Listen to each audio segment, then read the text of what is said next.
Aqui estamos então com 6 horas e 31 minutos nesta sexta-feira. Como sempre, a sexta-feira há encontro com essas redes que existem e com as novas tecnologias. Armindo, bom dia. Bom dia, João Pinto, e bom dia aos ouvintes da 91.7. Cá estamos para mais uma edição deste Mundo em Duas Sintonias, Vivências Press News e MFM, aqui nesta Sexta-feira Santa. Há coisas que não mudam, né? Apesar de Angola ser um país laico, há coisas que não mudam. Essa tradição mantém-se. Isso é verdade. Porque, independentemente de tudo, de questões que têm a ver com ideologias políticas, lá no íntimo, e estava aqui a dizer ao colega até, lá no fundo ainda temos essa sensação das coisas que ficam marcadas, principalmente porque os avós, os tios, né, em criança levaram muitas dessas pessoas que optaram por outras ideologias a respeitar a Sexta-feira Santa e, sobretudo, a não comer carne no dia de hoje. Acontece também aí, pois não? Pois, aqui então é vivida, neste período até a Páscoa é vivida das mais variadas formas, pois há as mini-férias, né? Este prolongado, não só este prolongado, mas as férias que há na escola, e as pessoas também tiram as férias, já os destinos turísticos estão quase todos lotados, como nas regiões autónomas da Madeira e dos Açores, há muitos turistas também, estrangeiros a chegarem cá a Portugal, até uns jornais que dizem que Portugal está lotado, né?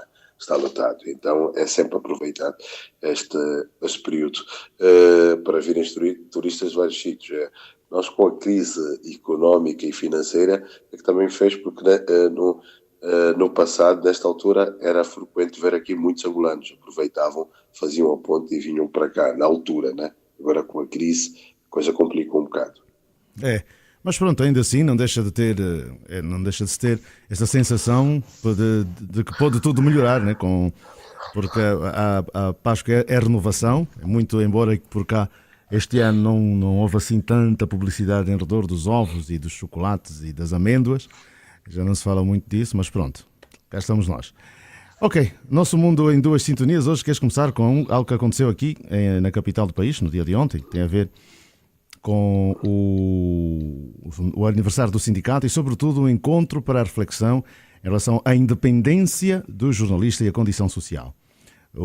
Ok, mas não está, eu julgava que estava inserido no aniversário de sindicato há poucos dias, não é? Está inserido. Foi comemorado esta semana. Está inserido. Está inserido. Portanto, o aniversário foi, os 27 anos foram comemorados um dia antes e no dia seguinte, que foi ontem, né, estivemos então à volta desta reflexão. Fui convidado para ser moderador. Esteve lá o Kaji Mangala, o Costinha e o Reginaldo Silva, uma sala com alguns jornalistas já consagrados e também grande parte de plateia jovem, que estiveram ali a solicitar, sobretudo, que se explicasse um pouco mais sobre esta excessiva dependência existente, mas os palestrantes, portanto as pessoas, os debatentes, vamos lá considerar, falaram sobre os dois momentos do país e sobretudo este Angola depois de 23 de agosto, portanto, 23 de agosto, as eleições, e de setembro, após a tomada de posse, no dia 26, do presidente João Lourenço. A abertura que se tem feito pouco a pouco, principalmente na imprensa pública, né, nos meios de comunicação públicos, estiveram assim por cima da mesa, exatamente para se explicar qual é o rumo. Não se teve assim uma conclusão se o jornalista em Angola vai ser independente ou não, claro, mas é a ideia. Falou-se muito da lei, que é excessivamente, por vezes, a ser aprovado o pacote como está, pode ser não muito agradável para a imprensa, para os jornalistas em si, mesmo para a criação de novos, para a agência de notícias, rádios, televisões, porque a carga financeira é grande, mas ficou a ideia de que, afinal de contas, a conversar é possível ultrapassarem-se vários problemas. O destaque pode-se destacar, para além dos jornalistas, a presença do secretário de Estado da Comunicação Social, Celso Malavolonek, esteve presente, tomou apontamentos, não interveio, porque, enfim, estava lá para assistir, mas mereceu do secretário-geral do Sindicato dos Jornalistas, o Teixeira Cândido, aquela viva, e dizendo que, pelo menos, mesmo não tendo feito a sua intervenção, como se desejaria que falasse, mas pelo menos que levasse o que se discutiu lá dentro, a fim de, intramuros, no Ministério, intramuros, possam ter algumas ideias e, se calhar, portanto, refletir à volta dos pontos que foram avançados neste encontro.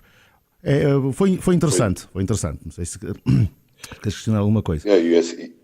E, acima de tudo, é interessante essa geração, né, do Reginaldo e do Cajibangalo, o Costinha, João Pinto como moderador, e estarem aí a passar as experiências e fazerem a abordagem sobre o próprio estado da comunicação social hoje o próprio posicionamento, né?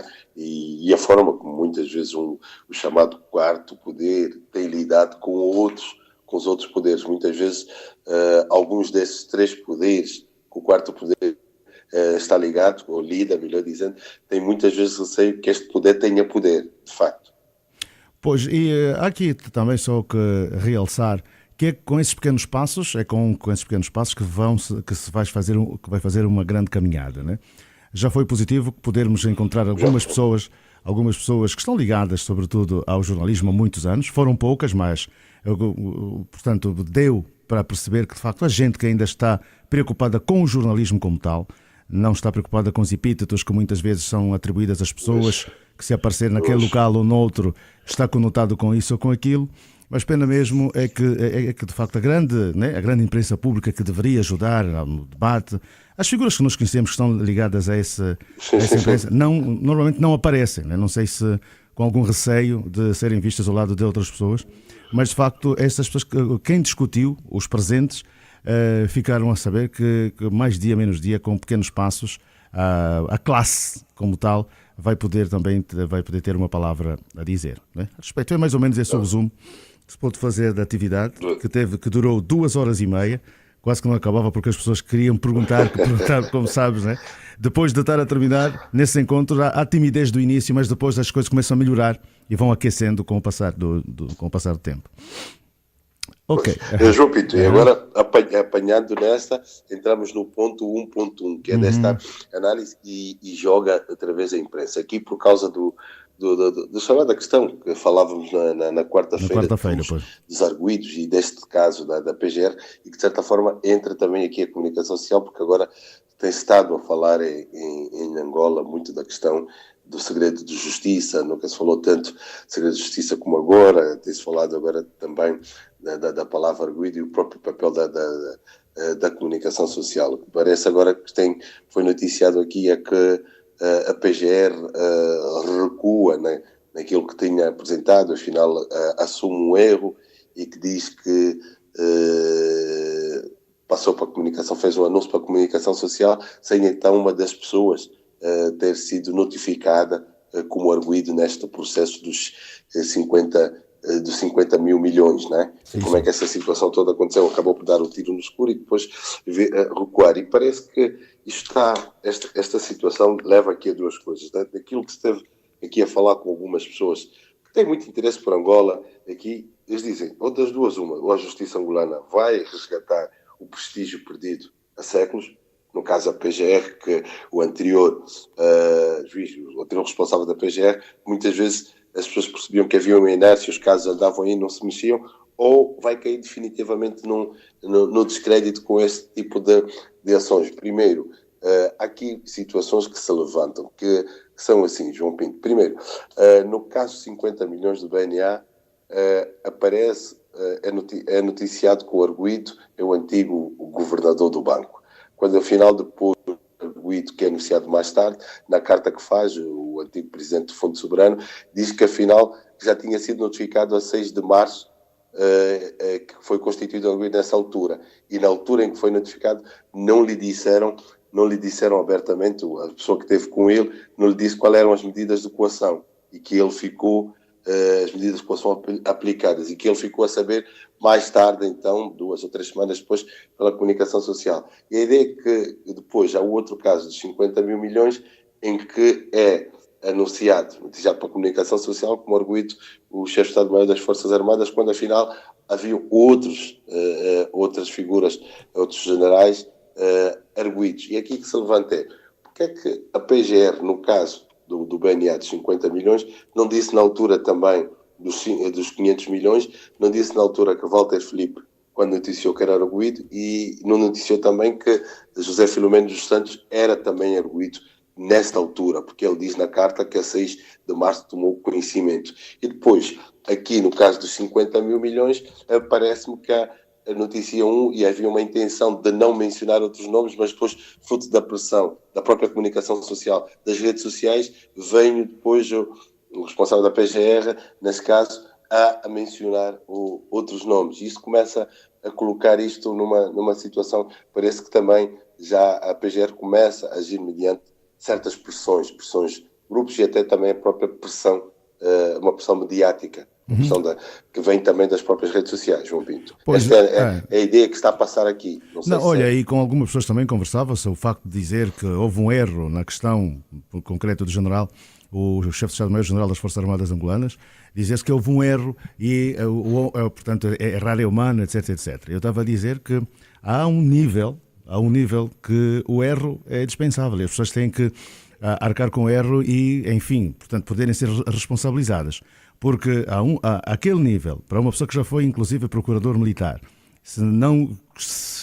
obedecendo todos os trâmites que se leva para uma figura como aquela que, portanto, deve obediência apenas ao chefe de Estado, ao Presidente da República, como comandante em chefe. Portanto, isso não é um erro, isso é de facto uma distração de todo o tamanho. Não é? Daí é que, portanto, há erros e há erros, mas há aquele nível, muito, não sei, salvo melhor opinião, é algo que deveríamos ser uma responsabilização. É a segunda figura na hierarquia militar e colocando o arguido, envolve tanto ele em funções e coloca também o próprio nome das Forças Armadas.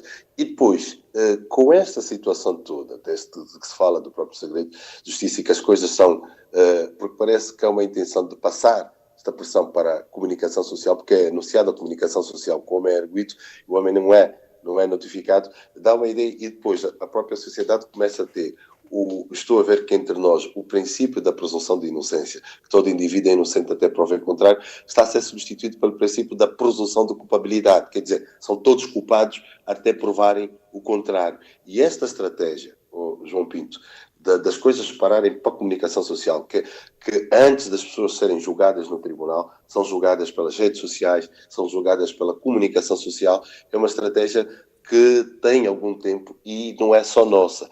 Eu vejo muito caso aqui de Portugal, se tem discutido isso, em que os assuntos saem do Ministério Público, nesse caso, e vão parar para determinados órgãos da comunicação social.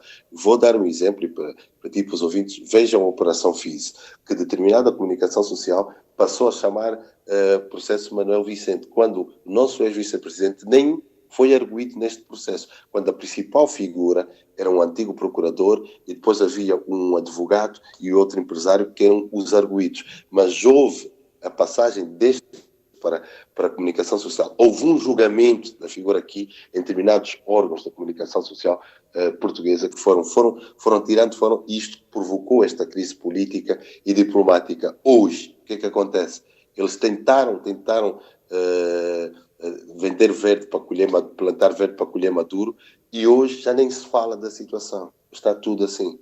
Funciona muitas vezes isso. E já se começa a perceber aqui, porque afinal o círculo se está a alargar e o cerco começa a apertar. O círculo se está a alargar porque agora vão surgindo nas redes sociais mais fotografias e mais nomes e já se começa a perceber até que ponto é que também o nome do chefe de Estado-Maior pode não ter sido envolvido aqui num conflito de vários interesses. Mas este caso releva agora outra coisa, João Pinto.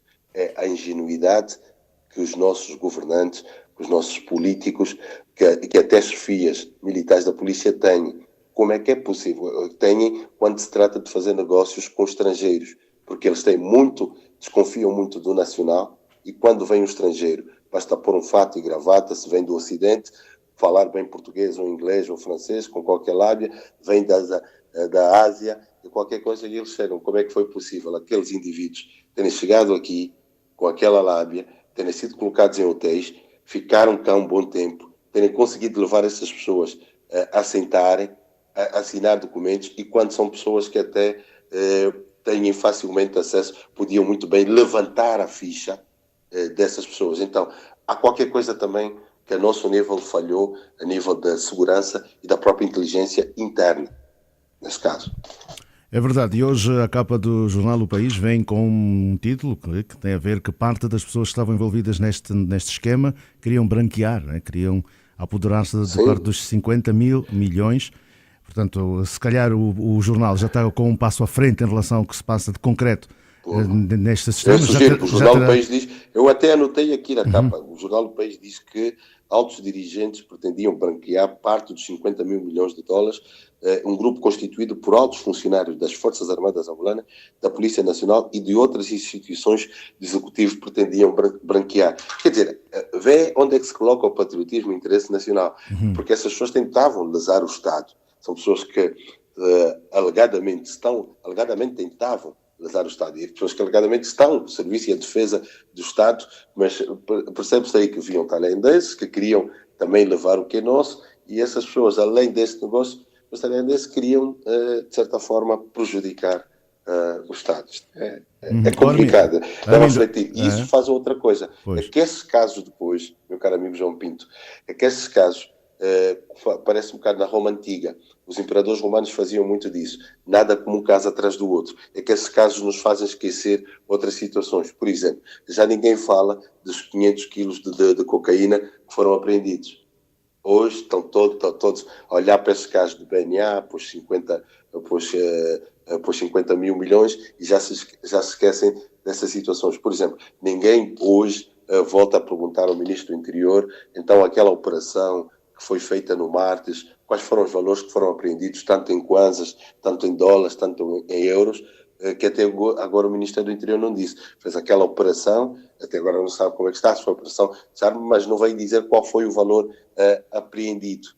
Ninguém, por exemplo, hoje volta a questionar o Ministro das Relações Exteriores, que no dia 10 de novembro tinha prometido uma auditoria à área de recursos humanos e ao próprio Instituto das Comunidades, e que nesta altura tinha dado 45 dias para ser concluído este inquérito. 45 dias que acabaram no dia 25 de dezembro, e agora estamos a falar a 30 de março, e ninguém questiona isso. Quer dizer, aparece esse caso e vão se esquecendo dos outros casos, né? E agora a mesma mulher já vem, diz que não tem meios para tratar da denúncia pública feita pelo PCA da maior empresa do país, porque não tem meios para averiguar aquilo, mas tem para este processo, já tem também para analisar a denúncia pública que foi feita pela Secretária de Estado do Tesouro, que fala que 25% dos contratos públicos são fraudulentos.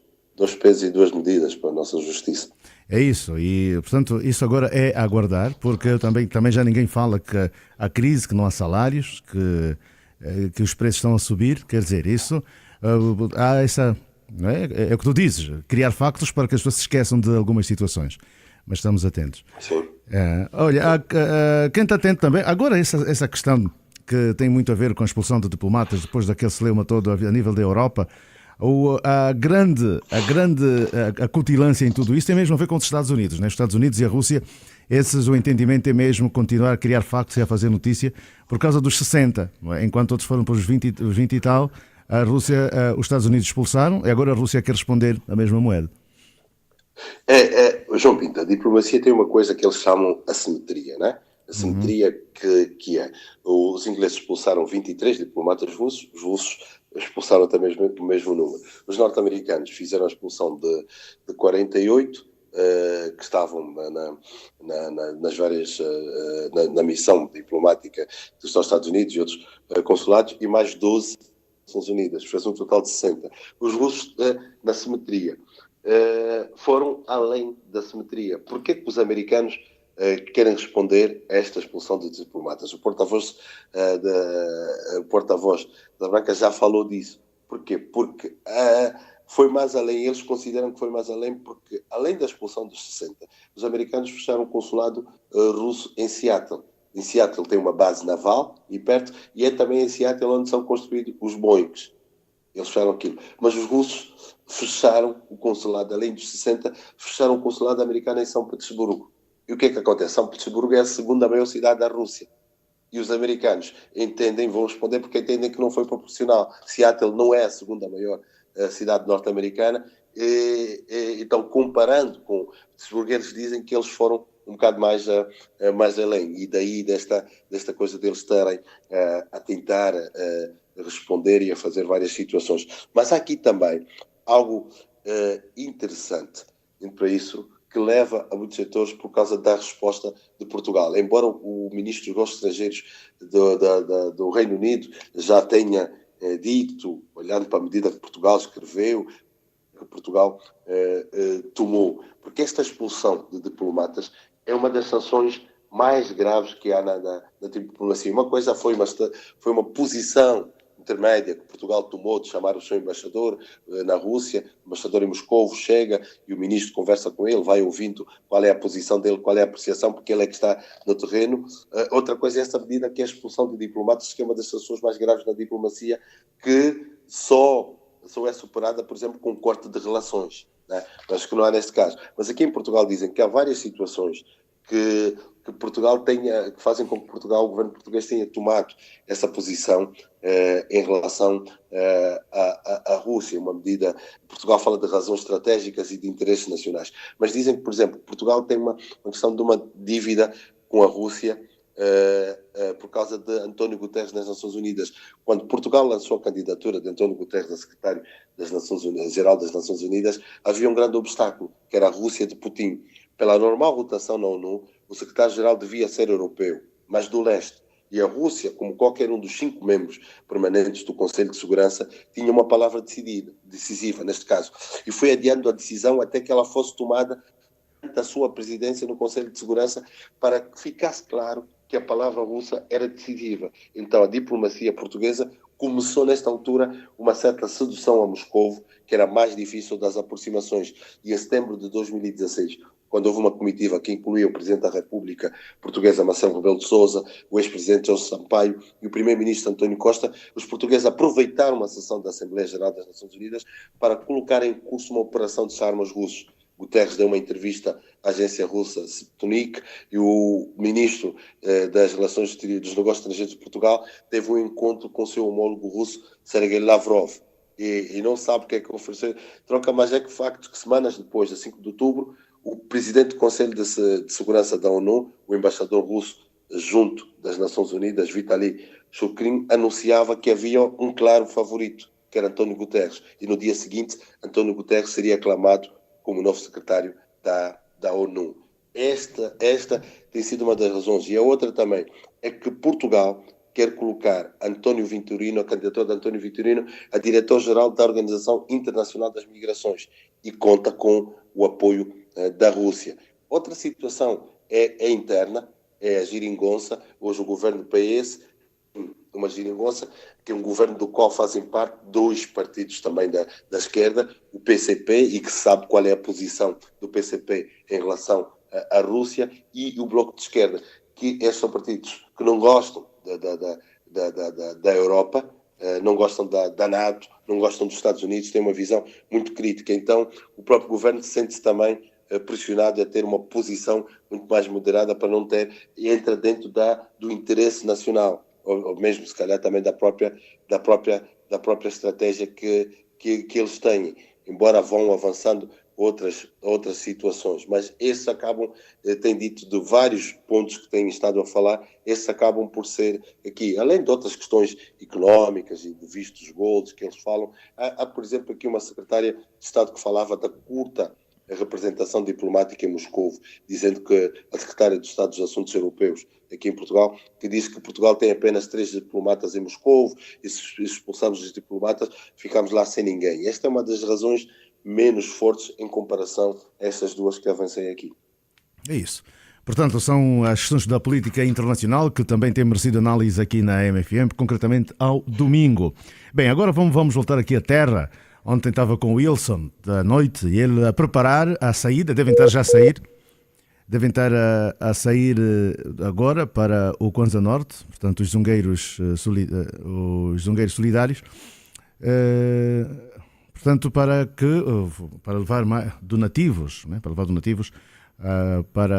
levar donativos à comunidade. Os Zungueiros Solidários, uma organização sem fins lucrativos, que o Armindo também faz parte e que de um tempo para cá tem estado a andar pelo país levando e trazendo, levando alegria e também alguns motivos para as pessoas que mais necessitam. Desta vez estão no Kwanza Norte, portanto os zungueiros Os zungueiros, tinha caído a linha, os zungueiros que estão a fazer o trabalho essencial para aquela comunidade. Estão a fazer um trabalho excepcional. Os zungueiros existem desde setembro de 2009, quer dizer, já há 9 anos, e desta vez esta é a primeira atividade do ano, e vão para a província de Kwanza Norte. Vão fazer um apoio a cerca de 3 centros da província que vivem com várias dificuldades. O grupo andou durante as semanas a recolher em supermercados, a fazer recolha de donativos, então, para levar. Eles estão, neste momento, passa a publicidade aqui no centro da Macon, o Morro Bento, que a Macon tem estado a apoiar já há alguns anos a atividade dos zungueiros, e é encabeçado pelo Yuri Costa, o reverendo, que é, neste momento, quem tem a direção do grupo Zungueiros. Eu, por razões de mobilidade, razões geográficas e até profissionais, estando aqui, então já deixei a liderança, e ele está a levar muito bem, constituído por uma equipa de pessoas que o têm ajudado, Gênesis, Wilson e tantos outros, a Olira e um grupo de pessoas, vão hoje partir para o Kwanza Norte. Eles ficam até domingo, vão ter encontros também com membros do governo da província do Kwanza Norte, espera-se até com o próprio governador, Zé Maria. Vão ter também com equipas ligadas à reinserção social, do apoio. Vão, de certa forma, olhar para isso. Porque o que se pretende aqui, nós, enquanto zungueiros, temos nessa altura 4 centros que apoiamos periodicamente, que são 2 centros no Kwanza Norte, no Kwanza Sul, melhor dizendo, em Kibala, o internato Nossa Senhora das Dores, e o Maria Mazarelo, na zona de Calulo. Depois há em Malange 2, um em Calandula e outro em Cacuso. E agora levar para o Kwanza Norte, porque é essa a intenção de chegar e ver onde tem feito. Então, este é o grupo de profissionais ligados à comunicação social que tem andado a viajar pelo país e a fazer esse trabalho. E nesta Semana Santa, somente tem um grande impacto. Eles devem estar a ouvir a nossa conversa. Um grande abraço para todos, e fico muito feliz que o projeto continue e acima de tudo, continue bem com esta equipa muito jovem, dinâmica e que tem feito um grande trabalho. Armindo Laureano, aquele abraço fraterno, boa Páscoa para ti e família. Nós voltaremos a falar na segunda-feira. Bom dia. Voltamos a falar na segunda-feira, já no mês de abril. É isso. Obrigado. Grande abraço. Grande abraço.